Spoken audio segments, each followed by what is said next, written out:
Everybody, welcome back to my channel. Today's video is going to be another natural makeup look. You guys know I love to do the simple looks, quick and easy, or just simple natural glam, whatever you want to call it. And I know a lot of women out there can really relate to just being natural when it comes to makeup. You don't want to be too glammed up or all of that stuff. And my job here is to give y'all what y'all want to see.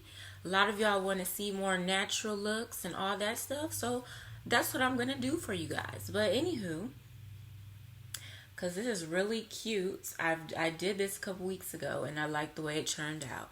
But I did use the ItsMyRayeRaye palette by BHCosmetics to create this look, from the eyes to the contour to the highlight, which is French toast. So the French toast highlight is a real natural kind of highlight, and I did tell y'all in the review that I was going to do a natural look using the palette, and this is what it is.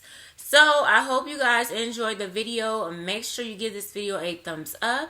If you're not subscribed yet, make sure you click on that subscribe button and click on the bell so you will get notified when there's a new upload from yours truly. I hope you guys enjoyed the video, and I will see you in my next one.